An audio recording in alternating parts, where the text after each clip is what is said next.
speakers play, so they gather a little bit of dust, which I've tried to clean as best as possible without going too far, as they will only be going back into storage.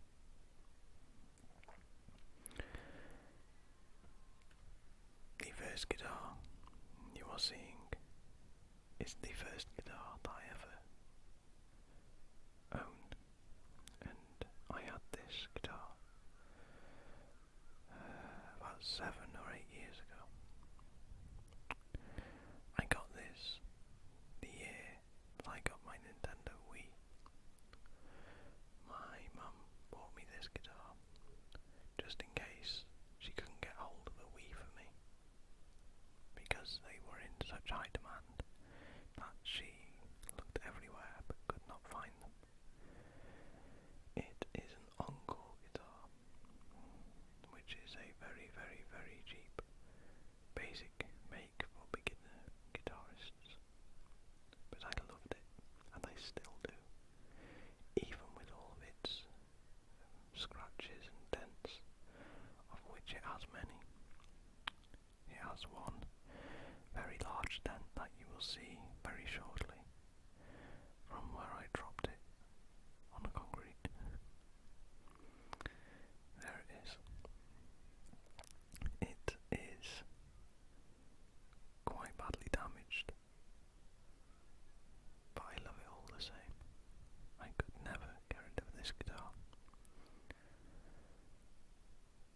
I couldn't tell you a single thing about this guitar, such as I can't tell you many things about any of the guitars that I own, besides the fact that I wanted them, so I bought them, or the little backstories behind them. But I don't get too far into materials and things, because I buy a guitar because of the way that I like it and to play it and the way that it sounds, not because I know how a certain wood sounds. The next guitar is the polar opposite, really, in terms of age, as this is the latest guitar that I have purchased, and it is my Squier by Fender Jim Root guitar. It's a Telecaster, and I absolutely love this guitar. I was put off buying a Squier, as a fair few of my friends that have owned Squiers have told me that they fall out of tune very quickly, very easily. But this guitar is extremely well made and very rarely falls out of tune. I bought this guitar when I was away in Liverpool as a present to myself. I felt really down, so I went on quite a large shopping spree and spent about £750 in a week, just on guitars and monitors and things. But it's got James Root's signature printed on it, and I love all of the black on this guitar. It's just so well made, so well designed. I'd love to own the actual Fender version of this guitar, but it was around £1,000 more than this. But this plays so nicely. I love the neck on this guitar. It's a rather quick neck, but it still allows you to play the heavier, slower tunes.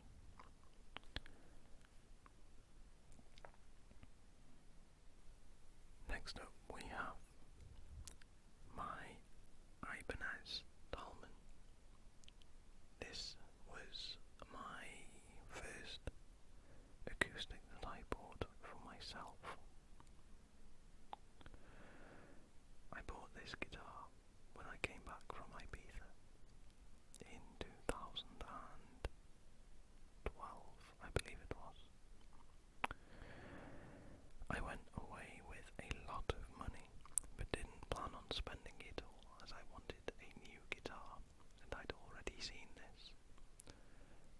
for sale for, I believe, £300. It was roughly about that much. So I went to Ibiza and had a great time, and came back with a fair bit of money left, and decided to treat myself with this. I love the wood for this guitar. The shape of the guitar was different as well, which was one of the reasons that I went for it. But the shape and the depth of the guitar gives it a very trebly sound. It's got a very flat sound, rather than the acoustic that I will show you later on, which has a very warm tone. This is an electroacoustic, and you can definitely tell that it is more aimed towards the electro side of things, especially with its nice built-in pickup. You can adjust, of course, you can adjust the EQ. That is not how I have the EQ though, that is just how I've left it. But it's a very nice guitar to play, and very easy to carry around.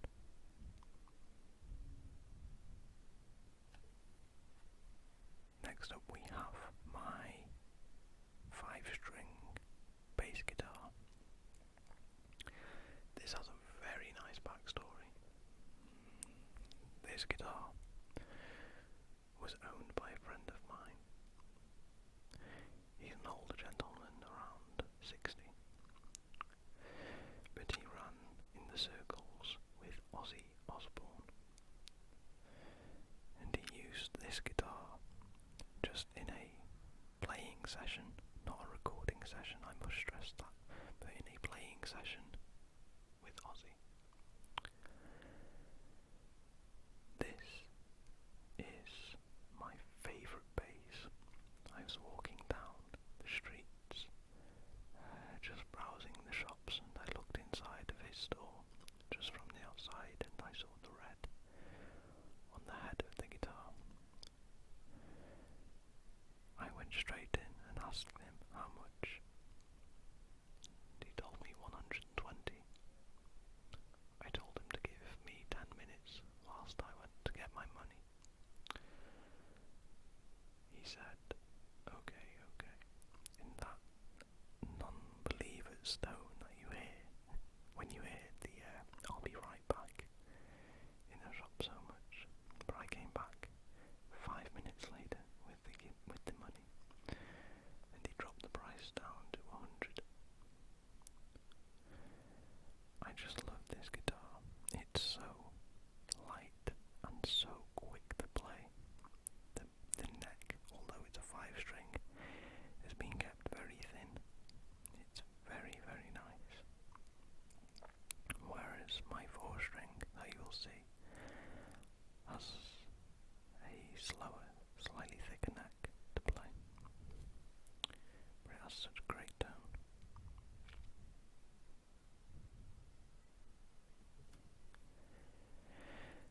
This dusty thing is my Nevada Les Paul copy. I didn't buy this because it looked like a Les Paul. This was a gift rather than a purchase of myself for doing well in my GCSEs in high school. I'd had my eye on this guitar for a while, as it was the second guitar that I owned, or rather wanted to own. So my mum helped me to get this guitar, and it was a gift. It no longer gets played because it's not the nicest guitar to play, but I can never get rid of this guitar simply because of the meaning and the memories that it holds with high school.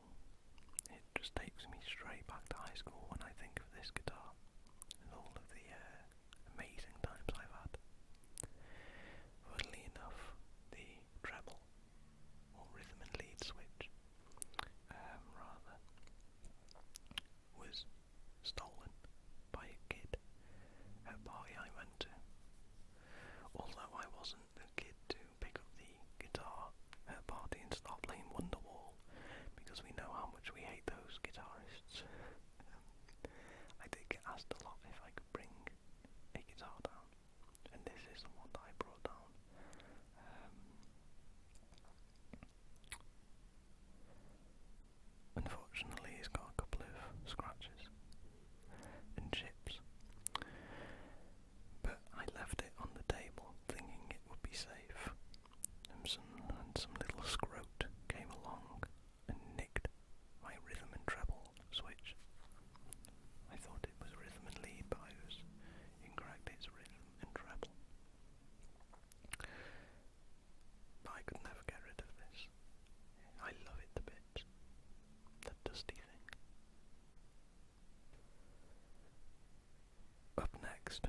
is my Yamaha Pacifica.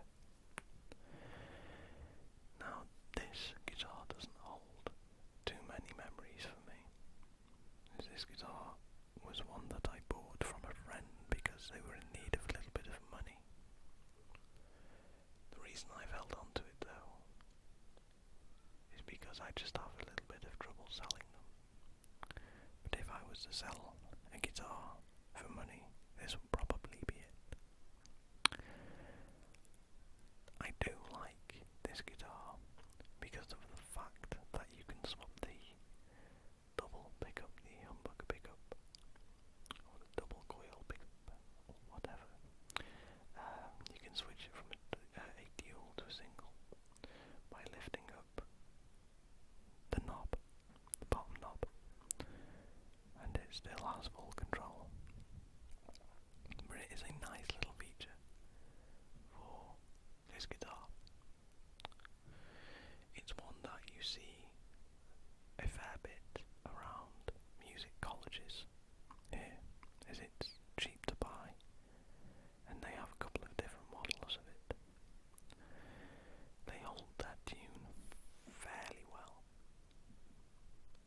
but as I said, they're cheap to buy, so colleges tend to love them, as well as high schools. It's fairly well made.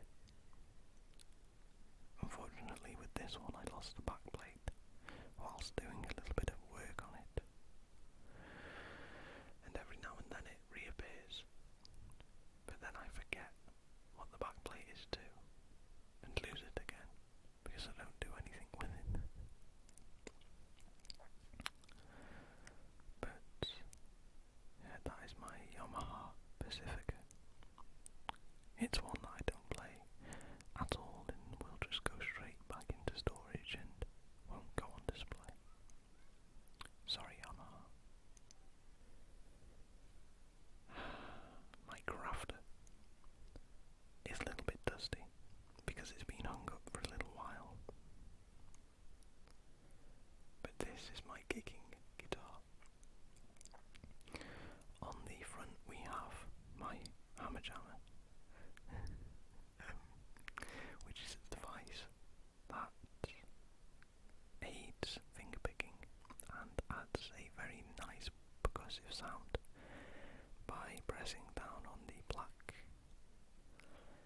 I suppose you could call them buttons. You press down on them and the rubber finger strikes, or the rubber hammer strikes the string a little bit like a piano. You can get some really, really nice percussive sounds and percussive playing styles from this. It slides straight off very easily if you just want to play it regularly. The thing it slides onto is just attached with a couple of Allen key screws, which pushes a rubber plate against the neck and doesn't damage it. I even have my set list from the last gig I played. As you can see, I do a few songs and the numbers beside it are the frets that I use, that I stick the capo on. Some of you will say, why don't you just bar the chord? Well, I have very small hands and my hands cramp up very easily, especially when barring for too long. I've been playing for around 7 years now and they still cramp up because of the fact that I can't get a huge grip on the neck. So I use a capo to aid me. But this has such a warm sound, as I mentioned before. I love this guitar. My Ibanez ARC series. Now I did very much want this guitar when I saw it. I saw this guitar and fell in love with it instantly. I loved the shape, the colour, the white pinstripes,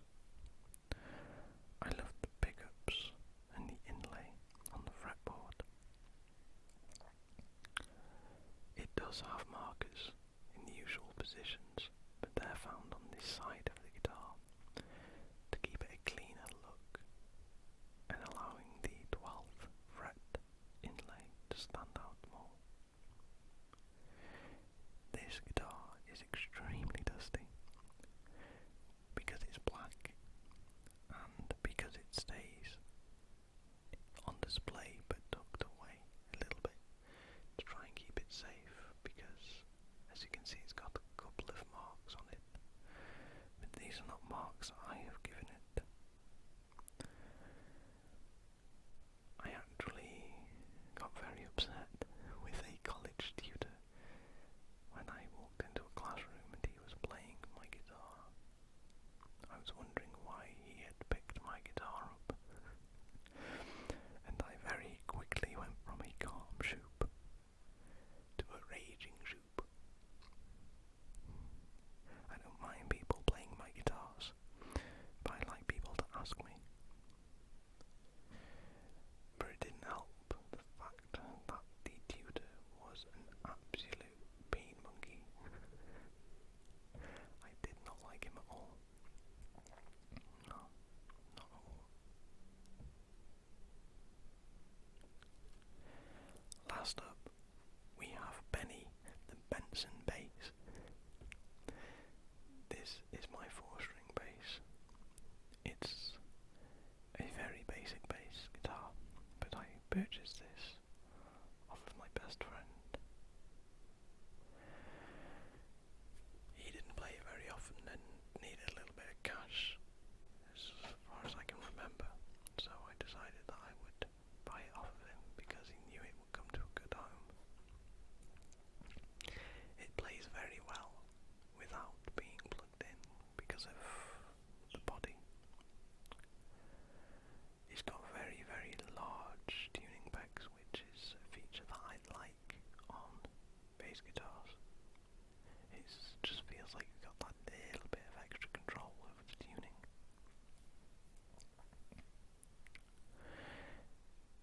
It's an extremely light guitar, and as I said, it's rather slow to play, but you can get some very nice funky beats and tunes out of this. This is one that I would keep this guitar, only because of the fact that I do like bass guitars, and I see myself, as I've gone along through the years, as a little more of a bassist than a guitarist now, simply because of the fact that if I play gigs, I like to be in the background. I'm not much of a frontman. Frontmen require lots of energy, whereas I can just sit back and relax with the bass and be all cool and get those cool bass vibes on. But anyway, that was Benny the Benson bass. I hope you've enjoyed seeing my guitar collection. I'm sorry that you didn't get to see the last 2 guitars. One of them is a project guitar, and the other one is just hidden away somewhere, and I don't really want to drag it out. It's only an acoustic anyway, so you don't have to worry too much about it. But anyway, I hope you enjoyed it, and I will see you all